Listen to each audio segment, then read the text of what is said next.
Le cours de ce matin, Bezrat Hashem Ilou Nishmat, Yaakov ben Aïcha, et la refoua shelema Bezrat de Lydia Simcha bat Shulamit, et tous les malades d'Israël. Et on rajoute, on associe Franck, c'est quoi ton frère? Philippe David Alali. Ilou Nishmat, Philippe David Alali. Refoua shelema aussi du Rav Ochana Tzarsel, Bezrat Hashem, Yeshua Hashem Kerefaïn, qu'on entende des bonnes nouvelles. Des bonnes nouvelles. Nishmat Maden Menam Manta.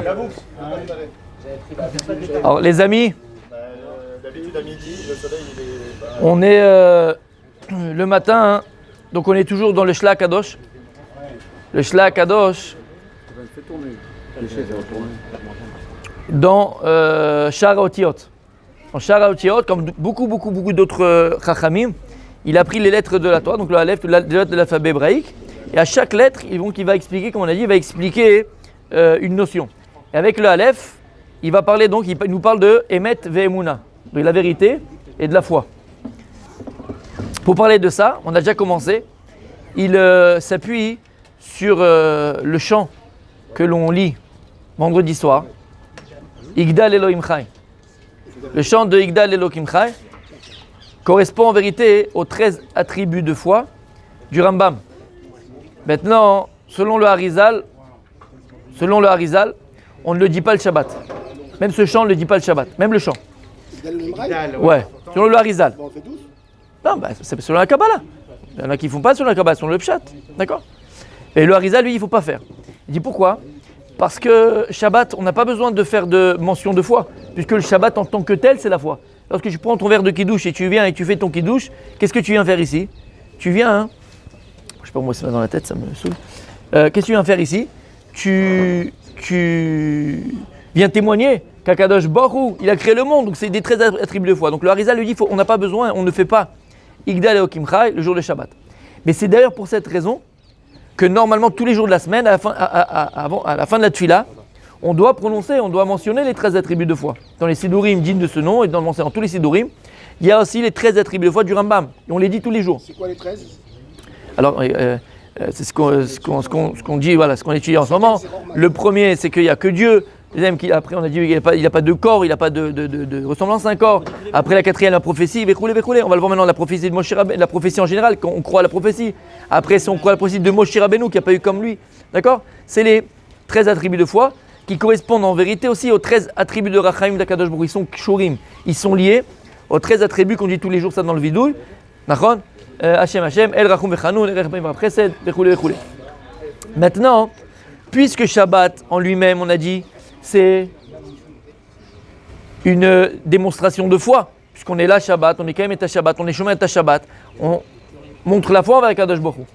Alors, comme on n'aurait pas besoin, même d'après le Pshat, entre guillemets, on n'a pas besoin de le dire, on n'a pas besoin de mentionner, comme on dit toute la semaine, les 6 jours de la semaine, les 13 attributs de foi du Rambam, alors on a composé une chanson, Igdal Elohim Chai, qui est en chanson, et qui correspond, cette chanson, elle correspond aux 13 attributs de foi.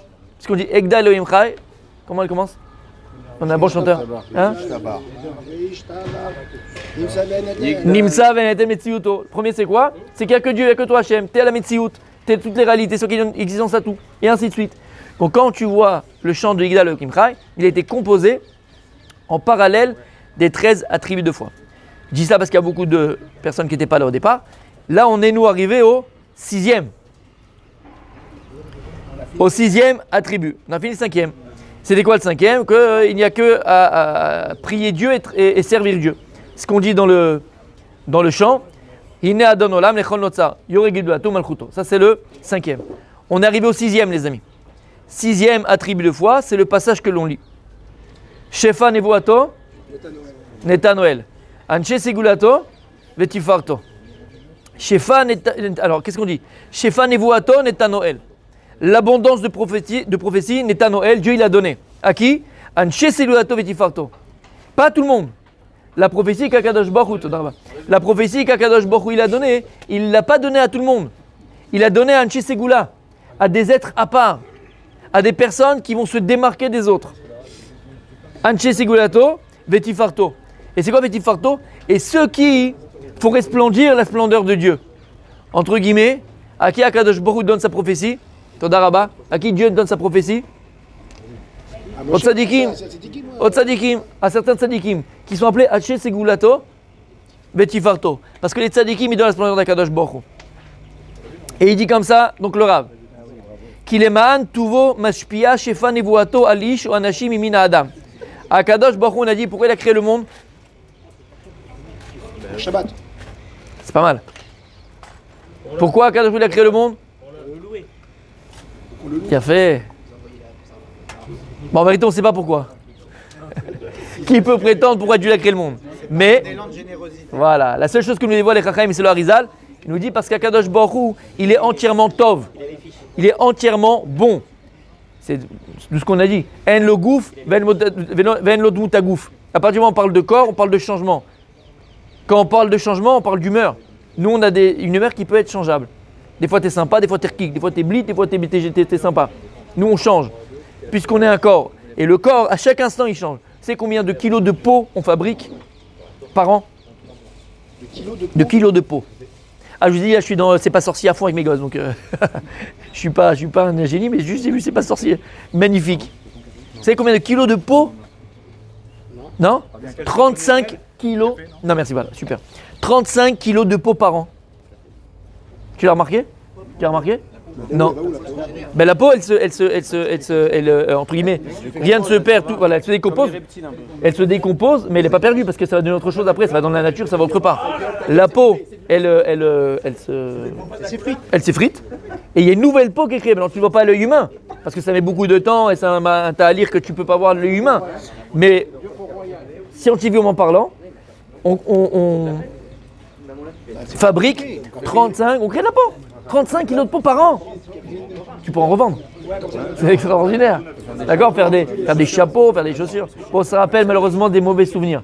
Parce qu'ils marchaient Mamazicham, les nazis, ils utilisaient la peau pour faire des tissus ou pour faire des trucs de cosmétiques. Et aussi autre. J'ai vu, ils faisaient les halogènes. Ouais, les halogènes, c'est des abat-jours. Ils faisaient des abat-jours de marché Mam. Donc, Non, mais ça, on le Akadosh Baruch Hu. quand on a une opération ou un accident, tout ça. D'accord. La peau est arrachée. D'accord. La peau repousse. Maintenant, pourquoi on dit ça? Parce que l'homme, donc, il connaît un changement. Dans ton corps, physiquement, tu as toujours un changement. L'homme, il change. Non seulement physiquement, moralement, psychologiquement, spirituellement, l'homme, il change. Maintenant, on dit qu'Akadosh Baruch Hu, le gouf et le moudagouf. Akadosh Baruch Hu, il est inchangeable. Donc, il dit le Harizal, pourquoi Dieu, il a créé le monde? Pourquoi Dieu, il a créé le monde? La seule chose que l'on comprend, pourquoi Dieu il a créé le monde, c'est pas qu'Akadosh Baruch Hu il est cool au tov. Akadosh Baruch Hu il est entièrement bon. Et dans la bonté, tu as deux sortes de bonté. Il y a des gens qui donnent parce qu'ils sont manquants, et il y a des gens qui donnent parce qu'ils débordent de bonté. Mais chez Akadosh Baruch Hu, Dieu il donne parce que ça déborde de bonté chez lui. Il est tellement bon que ça déborde et qu'il va créer un être unique, on avait dit, qui s'appelle l'homme, qui va être capable de recevoir au maximum sa bonté, sa Torah. Il n'y a aucune création, aucune créature dans le monde que Dieu ait créé qui peut recevoir, comme l'homme, au maximum de son potentiel, le bon que Dieu l'a prévu. Pourquoi je vous dis ça? Parce qu'il dit ici qu'il est ma'an tuvo mashpia shefa nevuato alish ou anashim imina adam. Akadosh Baruch Hu, ce qui va l'amener, entre guillemets, Dieu Akadosh, de donner en abondance une prophétie à un homme ou à plusieurs personnes, c'est sa tova. C'est le bon et le bien qui est en lui. Akadosh Baruch Hu est tellement bon qu'il va donner aussi de la prophétie aux hommes. Mais pourquoi c'est une bonté de la prophétie aux hommes? Parce que combien de fois la prophétie elle a sauvé l'humanité ou elle a sauvé ponctuellement le Ham Israël? Rien que l'exemple qu'on donnera au niveau de l'humanité entière et pas seulement du Ham Israël où la prophétie elle a sauvé. Qui peut donner l'exemple? Une prophétie qui a sauvé le monde. Qui a sauvé l'humanité, une partie de l'humanité. Oui, Dieu lui parle, mais il n'a pas sauvé l'humanité, il ne fait que Noir. Mais il a sauvé une personne. Il a sauvé Noir. Le monde qui allait après. Ce qui était sauvé, ouais. Qui peut me donner en quoi il a sauvé? Je parle de sauver. Le tour de Babel, découvrir au peuple à l'humanité qu'il n'y avait qu'un seul Dieu. D'accord, parce que c'est une prophétie. Bon, c'est une prophétie, c'est sûr. Là, je parle mamash, quelqu'un d'autre, pour la prophétie, il a sauvé. Il a sauvé les hommes de la destruction. Le monde entier. Pas le monde, une partie du monde, un endroit du monde. Ninvé. Ninvé avec Yona. On le lit à Kippour. Lorsque Dieu Akadosh Baruch Hu, il va ordonner à Yona, prophète Yona, d'aller à Ninvé et leur dire Teshuva, toute la ville devait être détruite exactement. Par prophétie, donc grâce à la prophétie, les hommes ont pu réparer, faire teshuva et exister. Donc la prophétie, c'est aussi une marque de tova que Dieu y fait à l'homme. Parce que grâce à la prophétie, on peut prévoir des choses. On peut donc prévoir et réparer et arranger pour ne pas que ces choses-là elles arrivent. T'as un bon client là derrière. Maintenant, à qui Dieu va donner cette prophétie-là? Il dit, le shla, les personnes qui sont aptes à cela, et ceux que Dieu trouve droit à ses yeux. Qui peut être apte à recevoir la prophétie? Tante Martine? Un cœur pur. Baruch atah Adonai Eloheinu melech haolam she'akol niya bidvaro. Qui peut être apte à recevoir la prophétie? Mais encore. Un prophète. Ça j'accepte. Parce que s'il n'est pas prophète, tu peux avoir la prophétie. Vous avez dit tout à l'heure les tzadikim. Tzadikim. Quels sont les tanaïm? Il y a des conditions. Dans les halakhot de prophétie du Rambam, le Rambam, c'est ramené dans le Rav Dessler. Le Rambam, oui, il dit les conditions pour qu'une personne, attends, ça vient pas de toi, pour qu'une personne puisse recevoir la prophétie de Dieu. C'est un cadeau d'Hachem. Oui. Ah non, mon portable il a brûlé. Il est trop chaud. Il y a écrit température élevée, il va s'éteindre. Il n'y en a que 5 qui ont pas voté. D'accord. Le Rambam, dans les halakhot de prophétie, il nous donne ce qui peut amener l'homme à pouvoir prophétiser. Il y a des tnaïm, il y a des conditions à cela. C'est pas n'importe qui peut prophétiser. Il faut être marié déjà, non? Des enfants? La Pas forcément. proximité avec Hachem. Il parle pas de mariage. La proximité. Comment? Il faut une proximité avec Hachem. Bon, d'après vous, c'est pas. Emouna, tu as dit tzadik, ok. Chokhma, Proximité. faut être tzadik, faut être juste.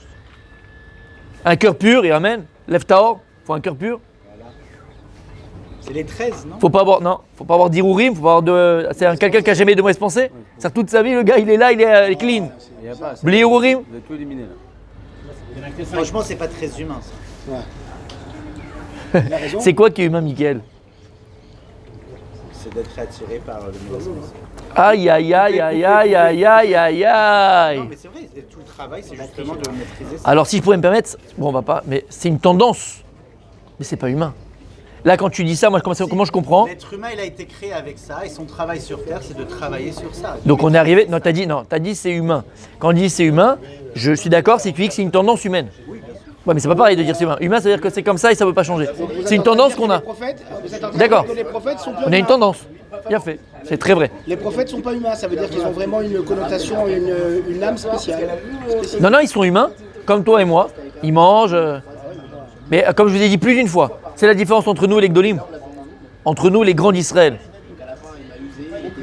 Ils vivent. Elle paraît immense. À la base, la différence entre eux et nous, c'est un cheveu. Je te dis. J'ai un peu plus, hein, je pense. Ouais, bon, chez toi, il n'y a plus rien. Mais la différence entre nous et eux à la base, au départ, tu sais, c'est quoi? On se remet toujours en question. C'est l'effort. C'est qu'ils ont fait des efforts pour devenir ce qu'ils sont. C'est tout. C'est l'effort. Je parle pour moi. J'ai pas fait les mêmes efforts en tout cas. Bonne journée de salut. J'ai pas fait les mêmes efforts qu'eux. Bon, sinon, je serais BMF devenu ce que je dois devenir.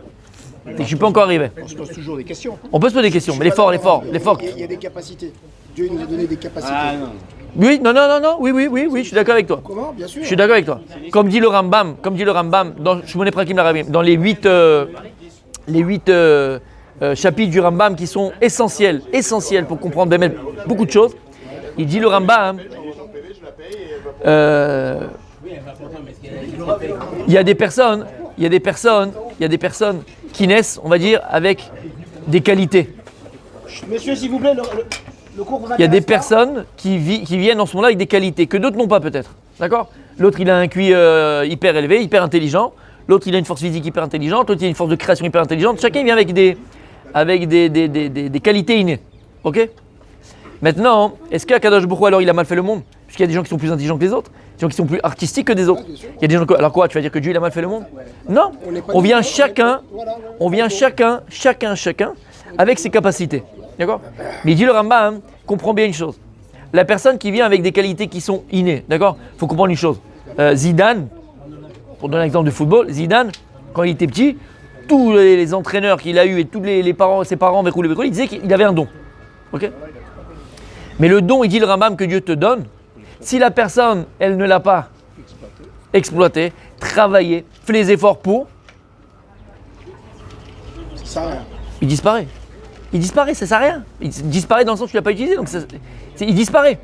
Il dit par contre une personne, on va dire qui était moyenne, mais qui s'est donné, qui a fait des efforts, qui a cravaché. Moi j'avais un copain à l'école comme ça. Il n'était pas bébête, il était, quand je dis moyen, vraiment moyen moins, tu vois, moyen moins. Mais il est toujours 10.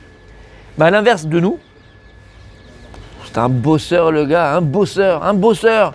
Blainari, il a hyper réussi dans les études, mais quand je dis hyper, mieux que tout le monde. C'était un bosseur. Alors que les glandus, bah voilà, bon. Tu comprends? C'est l'effort. Il dit le Rambam, malgré toutes les qualités que Dieu t'a données, ou grâce à toutes les qualités que Dieu t'a données, en vérité, tout va dépendre de l'effort. Est-ce que tu vas développer ça, exploiter cela ou pas? Tu comprends ce que je veux dire? Il a fait. Donc maintenant, écoutez bien. Une personne qui a des capacités, Oui. qui est née avec des capacités, Oui. etc. Oui. Une personne qui vient un peu simpler, D'accord. d'accord? Pourquoi tu, non, effort, tu me regardes, mais tu me regardes. Non, mais je dis. À effort égal, il Oui. a quand même plus de mérite celui qui était simplé, qui a fait quand même des efforts, que celui qui a des capacités, qui a fait des efforts, oui ou non? Bien sûr. d'accord. Ce que tu dis là, c'est le Tania. Il dit, Je parlais de toi, je pensais à toi. il dit le Balatania, il y a écrit dans la Gemara dans Maseret Chagiga. Eno Domé, il y a écrit, alors je le dis en français, il ne ressemble pas à quelqu'un qui sert.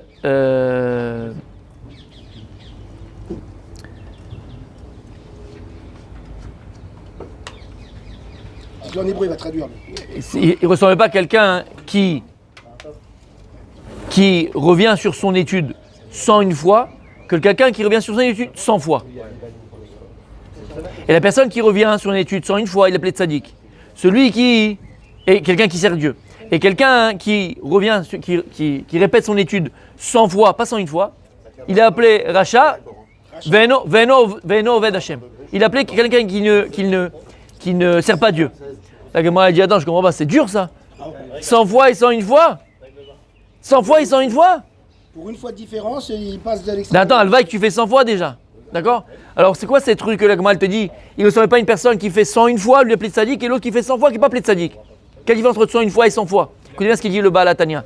Il dit le Tanya que à l'époque de la Gemara, chaque élève répétait l'étude 100 fois. Chaque élève répétait 100 fois l'étude. C'était comme ça que tout le monde faisait. Quand tu vas à l'école, tu avais la dictée, il faisait une dictée par jour. D'accord? C'était 100 fois, c'était comme ça. Il dit, une personne doit comprendre qu'on vient dans ce monde-là avec des qualités innées.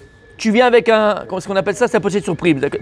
Tu n'as pas choisi combien de lourdeur tu vas avoir, combien d'intelligence tu vas avoir, combien de sabbat tu vas avoir, combien de chesed tu vas avoir. Ça, tu viens avec de manière innée. Avec ton package. Ton package, exactement. Ça, c'est quoi? Il dit, c'est 100 fois. Quand tu viens dans ce monde-là, il y a la normale, il y a lequel avec tu viens.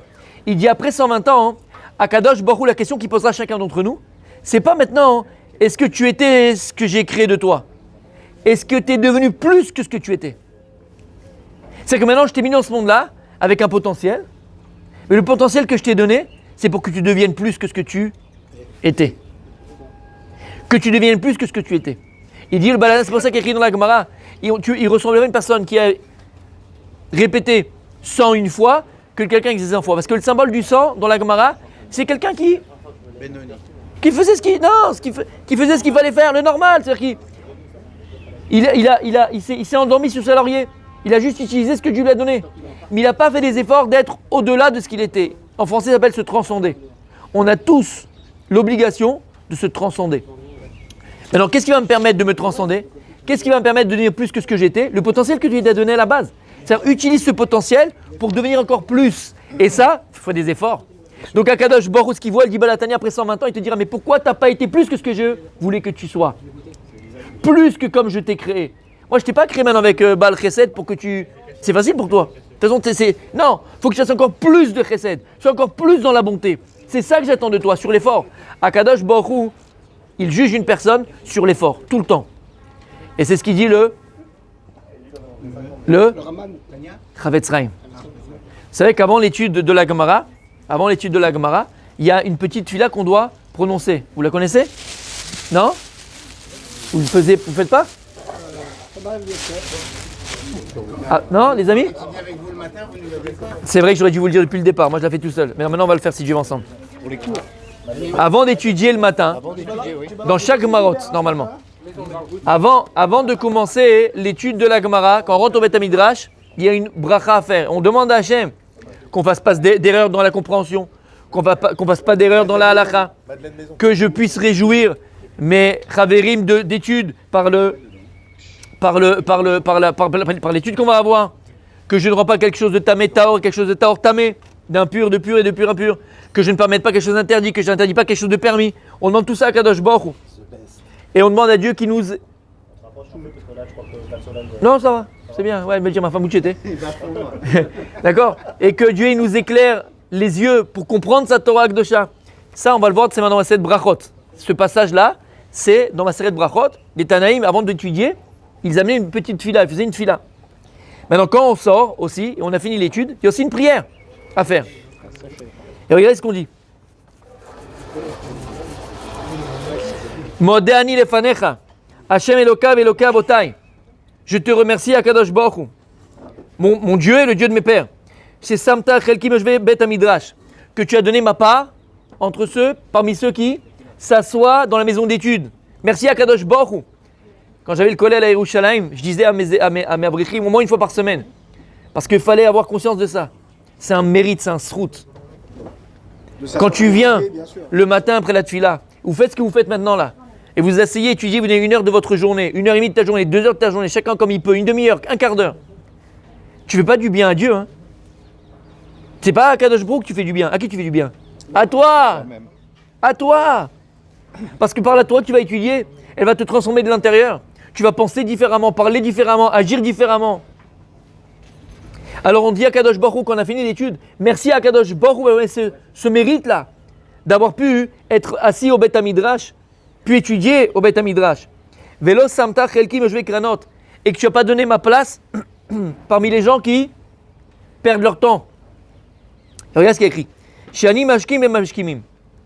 Parce que moi je me lève tôt le matin et eux ils se lèvent tôt le matin. Ani mashkim des divrei Torah, mashkim des dvarim betelim. Moi je me lève le matin pour aller à ma prière et écouter des divrei Torah. Eux ils se lèvent pour des choses futiles. Ani amel ve mamelim. Moi je fais des efforts, je me fatigue pour ça. Eux aussi ils fatiguent pour ce qu'ils font. Ani amel ve sachar ve mamenim ve nam ve sachar. Donc moi maintenant je me fatigue, je fais des efforts, je reçois un salaire de cet effort-là. Eux ils font des efforts et ils se fatiguent, mais ils n'ont aucun salaire de ce qu'ils accomplissent. Aniratz vemratzim. Moi je cours à la synagogue, je cours au Beth Midrash. Et eux aussi ils courent. Aniratz lechayol amaba. Mais moi je cours vers le monde futur. Vemratzim veshachat. Eux ils vont vers le néant. Shenema vatel okim toriden veshachan shenemama lo asenem la niftar. Et moi j'ai confiance en toi. Faut le faire tous les matins ça. Quand tu te viens au Beth Midrash et quand tu quittes le Beth Midrash. Le Chavetz Chaim il pose la question. Il dit qu'est-ce qu'on dit dans cette prière? Ani amel vemamelim. Ani amel vemamelim. Qu'est-ce qu'on dit? C'est-à-dire que moi je fais des efforts et donc je me fatigue pour la Torah, donc je me fais des efforts. Et mamelim, et aussi ils font des efforts. Ah bah moi je fais des efforts et je reçois un salaire, ils font des efforts mais ils n'ont aucun salaire. Il dit Retzraim Zelonachon, c'est pas vrai. Le type qui va aller bosser toute la journée depuis 8h du matin, il va aller à Rungis, je sais pas ce qu'il fait. Il a un salaire le gars. Alors il fait des efforts, il a aussi un salaire. Alors qu'est-ce que tu viens, tu dis, nous on fait des efforts, on a un salaire, ils font des efforts, ils n'ont pas de salaire. Zelonachon, on ment? Comme les 24 heures du Mans? C'est pas le même salaire. Qui sont moins rétribués par leurs efforts. Ça veut dire quoi? Vas-y. Prendre un trader, il va faire, une bêtise, 100 000 euros par mois. Ouais. Et le mec, l'ouvrier qui va porter des sacs de 10 kilos toute la journée, d'accord. il va prendre 1 500 euros. Et alors? Il a fait plus d'efforts que le trader, ouais. par l'effort physique, ouais. même mental. D'accord. Parce que c'est dur. Mais là, on parle d'argent et on parle de spirituel. Il a fait. Il a fait. C'est quoi ton prénom? Rabbi Fabrice. Regardez ce qu'il a dit. Il a fait dire Retzraim. Imagine maintenant un menuisier. Ok, il est parti dans la forêt à l'époque. Il coupe le bois. Il amène son bois. Il travaille son bois et il se met comme ça 1 mois à construire une super belle table. Tu vois, il la ponce, il la laque, il fait des formes dessus, un truc de fou. Il aime en vitrine le mec. Il aime en vitrine. Il veut vendre sa table. il met, en fonction de quoi il met le prix. De ses efforts. En fonction du travail qu'il a apporté pour cette table, le temps, et combien il estime les efforts par rapport à ce qu'il désire recevoir par rapport à ses efforts. Et il met dessus sur la table 1000 euros. Belle table, 1000 euros. Il met en vitrine. Un jour, 2 jours, il y a une petite vieille qui rentre. La table là, en vitrine, elle est mignonne, elle est belle. Combien il y a le prix dessus, madame, 1000 euros. Ah, ça fait cher. Commence à discuter avec elle, Bon, déjà, il se dit, bon, peut-être elle est rentrée, allez, c'est bon, je vais la vendre. Allez, 950 euros parce que vous êtes machin. Non, c'est trop cher, elle s'en va. 1 semaine, 2 semaines, 3 semaines. Un autre client, il arrive. Il a déjà mis à 950 euros son truc. Un autre, il arrive. La table est magnifique, c'est avec mon salon et tout ça. Combien vous la faites? 950, c'est le prix qui est écrit dessus. Ah, écoutez, machin, le mec, il est en train, il le saigne. Et à la fin, il descend à 600 euros.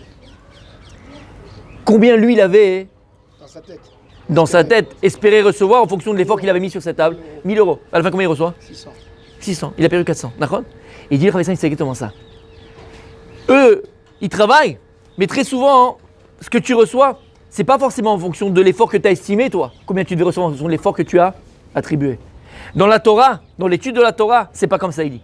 Anoam Elim, Akadosh Baruch Hu, il t'enlève rien, pas 1 centime de l'effort que tu auras accompli pour aller étudier. Et plus c'est difficile pour toi de te lever à la synagogue, plus c'est difficile pour toi d'étudier un peu. De ne pas parler à la synagogue. Plus tu as envie de discuter avec ton copain, plus tu as envie de parler du match de foot d'hier, plus tu as envie. Et plus, tu t'abstiens. Et plus, le salaire il est grand. Et plus le salaire il est grand. Ça fait un mois qu'on en parle. Et plus le salaire il est grand. Tu nous donnes l'oseille, toi, frérot. En vérité, comprends une chose. Akadosh Baruch Hu, il agit avec toi. Le salaire que tu auras, il n'est pas en fonction de la quantité. Il sera toujours, devant Hachem, c'est toujours qualitatif. C'est jamais quantitatif. Jamais. C'est toujours qualitatif. Akadosh Baruch Hu, ce qu'il attend de nous, c'est la qualité. C'est la qualité. Quelle qualité tu vas faire quand tu as accompli cette mitzvah? Et la qualité de la mitzvah, en général, c'est l'effort. Et sache une chose, à partir du moment où c'est difficile pour toi, hein, c'est que le chemin, c'est le chemin que tu dois employer. Et c'est exactement ce que tu as dit, Fabrice. Exactement ça. Le traiteur et l'autre. En fonction de ça. Dans la Torah, c'est pas comme ça. En fonction de l'effort. C'est pas en fonction de combien de pages de Gemara tu as étudié, combien de Chumash tu as étudié, non. Combien d'efforts tu as mis pour comprendre. Combien d'efforts t'as mis pour Bémet alors que tu avais ton business qui tournait, mais tu dis attends, tu sais quoi, je donne 1 heure de ma journée. 1 heure de ma journée. Modani lefanecha pour pousser cette fille extraordinaire. Merci à Kadosh Baruch Hu. Merci à Hachem de me donner la possibilité de m'asseoir. Quand tu étudies la Torah, tu te lis à l'éternité. Tu te lis à l'éternité. Donc il faut la faire cette prière, les amis. On n'a pas fini. Mais celui qui doit partir, il peut partir. Je pose une question sur les prophéties. Ouais, vas-y. Elles sont toujours vérifiées, les prophéties? C'est-à-dire Un prophète qui a dit voilà, il va se passer ça. Oui. Orlando, ce qui s'est passé ça. Parce que parfois, les prophéties passées, oui. Il y a des prophéties, tout d'arbre. Il y a des prophéties à venir, on n'a pas encore. en fonction de nos actions, on peut Toujours changer. Tout à fait. Donc il y a des prophéties. Je suis désolé, moi je suis obligé de... Oui, bien sûr, c'est pour ça que j'ai dit, c'est pour ça qu'il n'y a pas de problème. Il y a des prophéties, comme Ninvé. Oui, alors on fait l'ashkava, Akol birotav, uyachus v'achmol v'yachem, הנפש, נפטר בשם טוב מן העולם, יעקב בן עאישה, פיליפ דוד הללי, מנתה, בודי, רודי, וודי, d'accord, שמואל, בן ענה. וואח, אדוני תנחנק בגן עדן, הם בכל בני ישראל שמעים לעצמם, ונאמר אמן. Bezrat Hashem, bonne nouvelle, les bonnes nouvelles, Bezrat Hashem. Bonne journée, Yom Une bonne journée de Tzadik. À demain si Dieu. Demain, si toi, tu peux. Par rapport à ta question, Tzadik, on va terminer avec ta question. Abi Fabrice, par rapport à ta question. Alors, on voit par exemple l'exemple de Ninvé que je vous ai donné. Ninvé, qu'est-ce qui s'est passé avec Ninvé? Akadosh Baruch Hu, il a dit au prophète Yona, tu vas aller, bonne journée Tzadik. Tu vas dire à cette ville-là que je vais la détruire. Tu vais prévenir cette ville que je vais la détruire à cause d'Averot qu'ils ont pu commettre. Maintenant, Akadosh Baruch Hu, pourquoi il a envoyé Yona, pour qu'il fasse teshuva. C'est-à-dire que s'ils ne font pas teshuva, la ville sera détruite. Donc on voit qu'il y avait une prophétie. Oui, il y a une prophétie. Que s'ils ne font pas teshuva, la ville sera détruite. Ils ont fait teshuva, la ville a été Épargné. D'accord? Donc en vérité, nous, les histoires qu'on a dans toute la Torah Kula, il y a toujours eu Dieu, il a prévenu, en général, à part à Sdom, où il n'y avait pas besoin de prévenir, puisque voilà. Mais il a demandé quand même. Si, Il a prié. Il a prié s'il y a Abraham. cinq sadikim, cinq- Mais Hachem savait qu'il n'y avait pas ces stadikim là. Mais donc il n'y a pas eu de. Il n'a pas eu. Il n'a pas pu prévenir. Alors ça, c'est une Tsuga Bifnatzma, on avait parlé de ça. Pas entrer dans ça. C'est la question que tout le monde pose. D'accord? Aval, là-bas, c'était scellé parce qu'il n'y avait pas de tzadikim. C'était pas possible qu'il fasse tes choix. D'accord? Maintenant, si tu parles maintenant de prophétie de la fin des temps, il y a plusieurs prophéties qui parlent de la fin des temps. Dans plusieurs livres. On peut dire Miaou, on peut dire Skiaou. Et c'est des prophéties qui se contredisent un petit peu.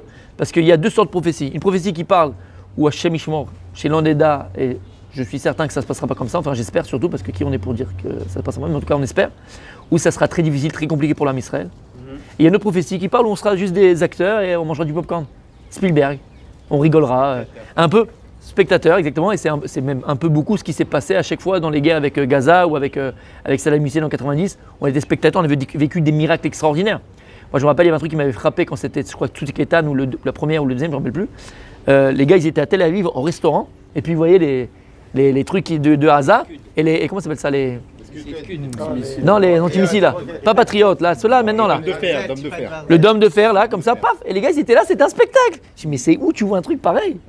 Où tu vois un truc pareil? Marabouma, Secha Hashem, Akadosh Bourg, comme c'est magnifique. Donc Bezrat Hashem, que ça se passe bien. Donc pour terminer ce qu'on a dit ici, on a dit que la prophétie ne sera pas donnée à tout le monde.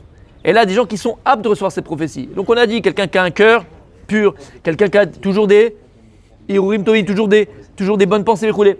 Alors la question que je vais vous poser, et il faudra réfléchir, à ce moment-là, alors comment est-ce que Bilam il a pu prophétiser? Bilam Aracha, lorsque Balaam prophétisait, c'était un prophète, disait les Chachamim, c'était un prophète comme Moshe Rabbeinu dans la Touma. Donc il est indigne de Navi, c'est un prophète dans les nations du monde. Donc si tu me dis qu'il y a des conditions tellement grandes à avoir pour être prophète et tellement pures à avoir, je vous rappelle juste pour savoir, on joue au jeu de famille, d'accord, cette famille-là. Rien que pour savoir, t'as lu Voici Égala? Non. Bilam, sa petite copine, c'était son ânesse, quoi. Oui, ça on sait. Oui, bon, tu le sais, mais. Parce que quand elle lui a parlé, quand il était dessus. Tout à fait. Elle lui a gratté les genoux sur le mur. Calme-toi avec les genoux. Reste aux genoux, d'accord? Parce que malheureusement, elle lui grattait pas que les genoux, son ânesse. C'est marqué. D'accord? Bilam, il était sur son ânesse. Tout à fait. Les genoux contre le mur. Tout à fait. Donc si c'est ça, les amis, comment est-ce que Bilam, qui était un rachat, il rentre pas dans cette catégorie-là? Comment il pouvait prophétiser? Je vous avais dit la réponse avec Rav Dessler. On avait dit. Oui, je me rappelle, tu en as parlé, Ouais. mais j'arrive pas à me... T'as compris la question? Parce que du même côté. Comment est-ce que Bilam il a pu prophétiser? Ça, c'est une décision de Dieu pour dire. Arrête, un prophète, il y a des conditions extraordinaires, un cœur pur, Non, des pensées pures. Pas là. C'est un rachat gamour. Pas là. Quoi pas là? Paella. Dieu, il a dit C'est très bon la paella. que les goy un jour ne diront pas ils n'ont pas eu du prophète. Je leur donne Bilam. Le même niveau que Moshe Rabbeinu. Mais pour être prophète, le Rambam dans la halachot, il dit des klalim. Que Dieu le décide. Mais il n'y a pas décidé, il peut pas, il y a écrit la prophétie ne peut pas poser sur une personne qui n'est pas apte à cela. Il faut qu'il soit pur dans le cœur, pur dans ses pensées, tzaddik. Oui, c'est sûr, ouais, d'accord. Toi, t'es un show, hein. Il n'a pas mis la force pour c'était pour lui en fait. Quoi pour lui? Il était prophète, mais c'était pour lui qui faisait cette prophétie, c'était pas pour le Ham Israël. Mais comment il peut être prophète? C'est un rachat gamour, un pourri, c'est un Kozo, il était pourri. Ah, mais il était il a raison ce qu'il dit. Mais comment? Mais d'accord, ok. Mais comment ça marche? Puisqu'il il donne la condition sine qua non le Rambam pour qu'une quelqu'un ait la prophétie. Mais il était pas Faut qu'il soit pur dans sa tête, pur dans son cœur. C'est un pourri, Bilam. Il était prophète pour les méchants. Donc il était le meilleur de tous. Comment quelqu'un de mauvais à ce point-là pouvait avoir la prophétie? Ça rentre pas dans les conditions de prophétie. Les conditions de prophétie pour être bon et tout ça, c'est pas pour le peuple juif. Pour tout prophète. Tu peux pas avoir de prophète dans les nations n'importe où. Si cette personne, il y a des gens, il y a des gens dans les nations. il y a- Bah alors pareil. Comment ces gens-là ils ont pu prophétiser si c'était des Réchaïm? Je sais pas si c'est un rachat lui. C'est un juif, lui. Ah je sais pas. Mais Il de Notre-Dame. il y a des gens, il y a des non-juifs parmi les nations qui sont des gens bien, des gens bons d'ailleurs. Ils aiment bien beaucoup le jambon. C'est des gens bons. Oui. Et bémet, avec des vraies valeurs, avec des machins, il n'y a pas de problème. Et donc il peut avoir la prophétie, il n'y a pas de problème. C'est des gens bons, cachers. Mais ils savent pas. Comment Bilam il a eu la prophétie? Réfléchissez à ça, on termine ce qu'il dit ici le Rav. Il dit Vezéou Shamar Ineo Adonola. Non, pardon. Alors il dit qu'il a jamais.